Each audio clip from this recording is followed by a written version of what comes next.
Imana yahinduye amateka, ihindura amateka arigindura n'amazina, ihindura amateka, amazina yarahindutse, ubu twazanye izina rishya. biba ngombwa ko Imana iduhindirira izina. Now we are spiritual family, azavuga spiritual family ministries.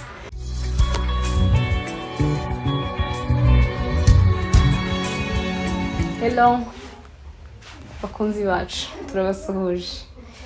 Twagarutse nyuma y'igihe kinini mutatubona, twandikira mu comment mwagiye hehe ko mutagikora, mwarabifunze, mwarabiretse, mwaratwubakaga. Nukuri Imana ibamugisha ku bwa feedback zanyu twarazibonye, kandi ntekereza ko ariho umuntu abonera urukundo rw'abakuroza be.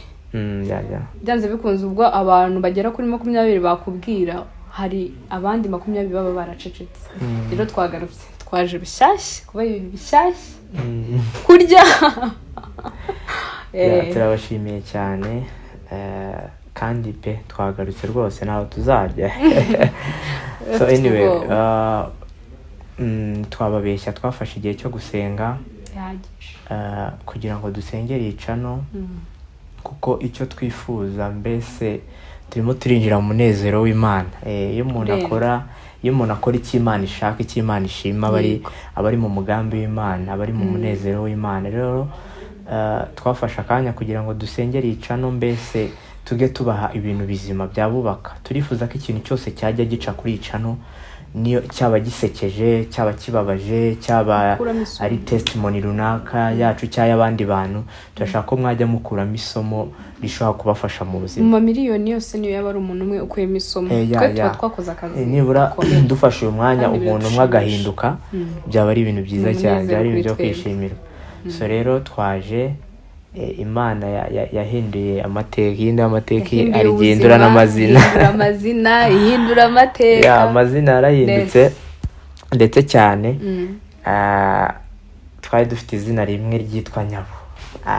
Abantu benshi barangije ngo Nyabu, ngo nago ngo agomba kwitwa Sebu, se bararyanga, nako byari byoroshye. Rero Nyabu naho sinavuga ngo nitwe twabitekereje, sinzi ni arabo twafasha akanya ko kubabwira uko byagenze, ariko igihe kiragera biba ngombwa ko iri zina rihinduka. Ubu twazanye izina rishya, biba ngombwa ko Imana iduhindirira izina. Now we are spiritual family, azavuga spiritual family ministries. Tugiye kuba ministries, mbese urumva tugiye kubaka ikintu kigali cyane. We are not limit on the channel, we are not limit mu kazi, mbese tugiye kujya duhurira ahantu henshi cyane, dufashanye, mbese turebe niba ubu buzima twabucamo tukaburangiza amahoro, tukagera mu bwami bwo mu ijuru. Banze kubita abantu bandika Frank. Frank ariko zizaza. Nakomeje kubabesha tukiri kwa Nyabu, ariko in spiritual family naho ndumva Frank ngomba kuyibakorera. Kandi muranyanga. Spiritual family rero we are going to launch spiritual families ministries. Murayibona, this is a spiritual family. Tugiye mu kanya gucana we are going to launch. Tugiye kwilaunching, kuko is special, mbese urumva izina twahawe n'Imana. Ni izina ryo kwishimirwa, ni izina ryo kwishimirwa, kandi pe I really know ko ibintu bigiye guhinduka, ibintu bigiye kuba bishya. Ubuzima bw'abantu bamwe bazabishaka bugiye guhinduka, kandi Imana izabidufashemo, sibyo conscience. Buri gihe tugiye kuza kuba n'ikiganiro, dufata akanya tukabisengera. Hari igihe dusengera kuri channel byakunze, ariko kugira ngo tutabatwara umwanya, igihe tubisengera be secret mbere yuko tuza kuri kamera, ariko tuba twifuza ko twabaho ibintu, niba navuga ngo by'umwuka, kugira twuzuze ijambo spiritual. Mbese sinzi ndakafata aka kanya mbibasobanurire. Spiritual family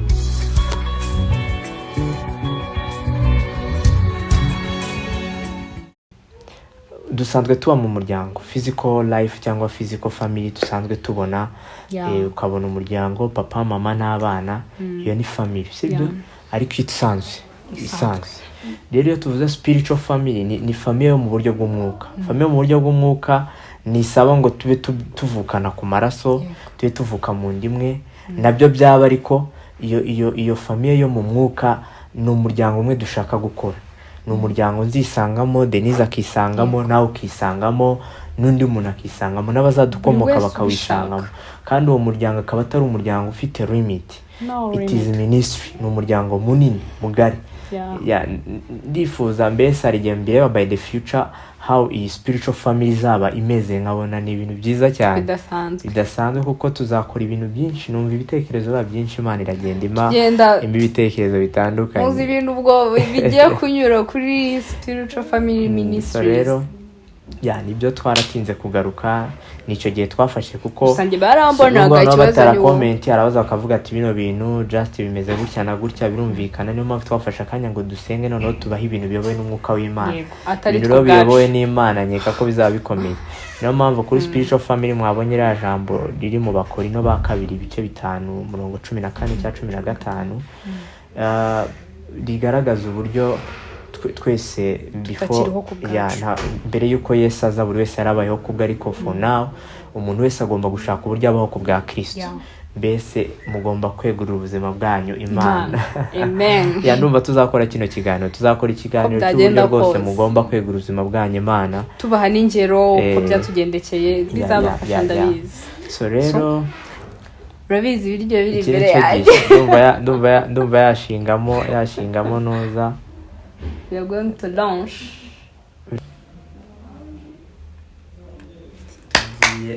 We are going to cut a cake. Ndumva twayikata tuvuga ati you are born now. Yeah.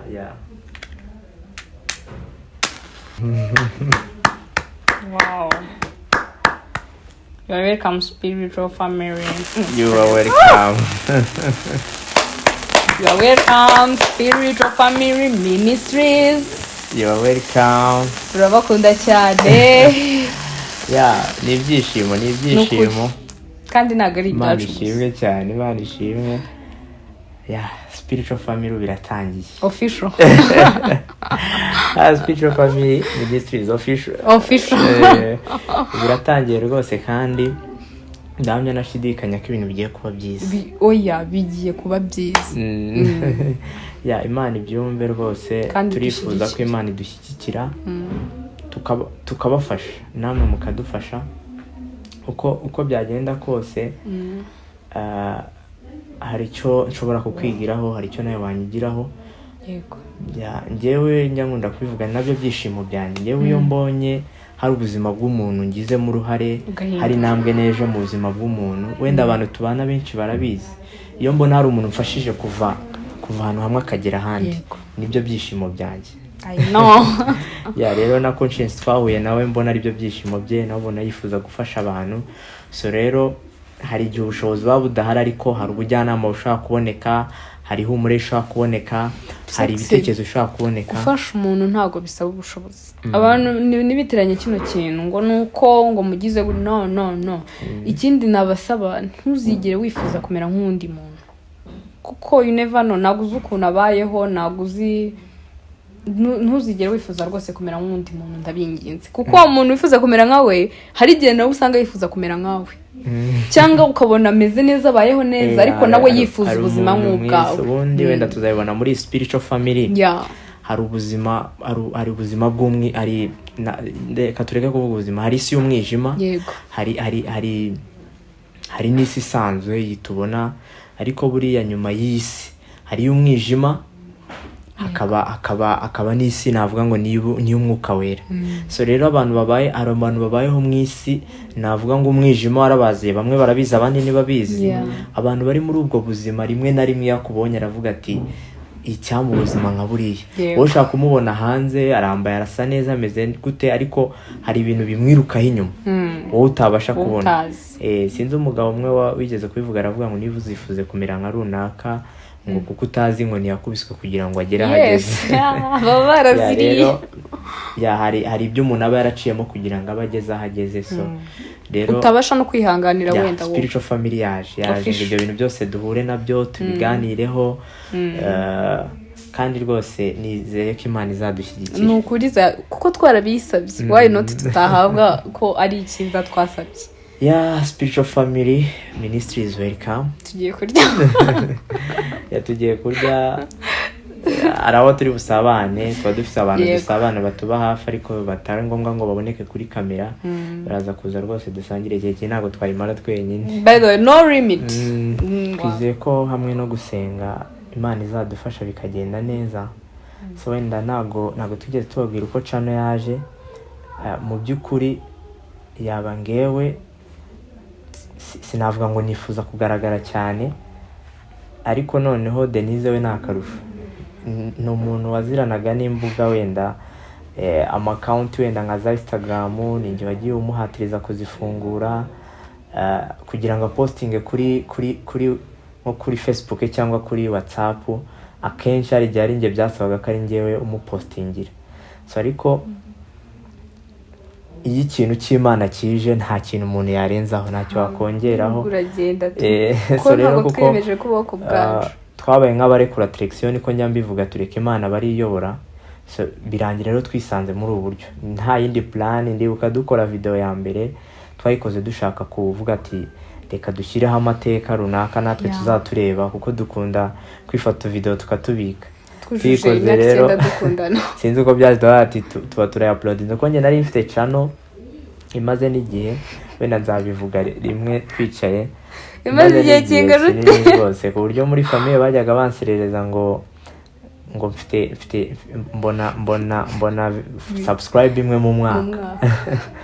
So ariko ikintu cy'Imana cyaje nyine kiba cyaje. So rero nekereza ko ndamya nashidikanye even niko turi mu mugambi w'Imana. Icyo gihe tuyaploadinga n'umunsi washize ati mwongere ko nta yindi muduha bimeze gute.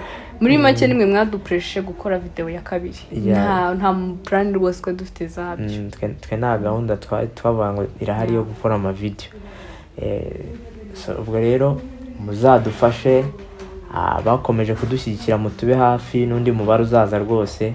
Icyo twifuza no kubaka ikintu kinini gikomeye. Iyi Spiritual Family Ministries rwose izaba ari ngari cyane. Iyo nge nyitekereje mu bitekerezo nkayireba by the future, mba mbona ari ikintu kinini. Ubu none natwe tubona ari bitoya, ariko iyo umuntu atekereje ibyo ateganya cyangwa n'ibyo yumva wenda bishobora kuba, umuntu abona ari ikintu kinini cyane. Rero Imana ishimwe, kandi dufashe n'umwanya wo gushimira Imana yatumye rino zina riboneka. Ni umugambi w'Imana, n'ubushake bwayo. Ni Imana yatumye rino zina ribaho. Yataba Imana rero twari kuba twibereye mu bindi. No mari sinababeshya, ubusanzwe dufite akazi dukora ka buri munsi, ndetse ibi si byo twe dukora, si nako kazi kacu.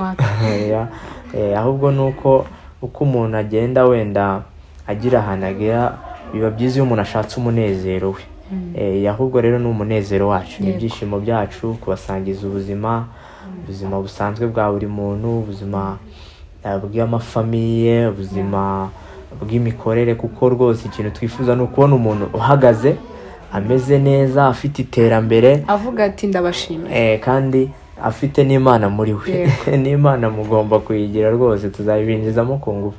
So rero icyo tubasaba ni ukuduhanga amaso, ni ukutuba hafi, mukajya mukurikirana ibintu byacu umunsi ku wundi. Uko tubishoboye ni uko tuba turi mu kazi ahanini, ariko uko tubonye uburyo rwose tugomba kujya tugira ikintu kibe gitoya mu buryo runaka, ariko tukibagezeho. So rero Imana yumve ko tuyishimye kubwicano, kandi njye ndumva nasezeranye Imana rwose ko icyo tuzakora cyose ari kizaba kiri mu mugambi wayo, kizashima. Kuko twifuje kuberaho yo, ndetse twifuza no kuberaho mwe yaremye. Ntabwo yakanga kutuyobora. Rero ndabashishikariza kuza kumva ibyo bintu bizima. Murakoze cyane, ndumva twabasezera, ariko twaje rwose nimugire ikibazo. Backing again, kandi igishya tuzatubona. Ntago buri munsi twabona ibyo tubaha, ntibyakunda. Kuko icyo tuba dushaka ni ukubaha ikintu kizima. So rero ko tuzaza tugirirwa umugisha tukabona ibizima byo kubaha, tuzaza tubibaha. Ariko ashaka gucamo icyumweru, ukwezi kugashira, bizaba biterwa n'icyo tubona dufite cyabafasha. Murakoze cyane. turabakunda turabakunda cyane Bye. Imana ibahe umugisha.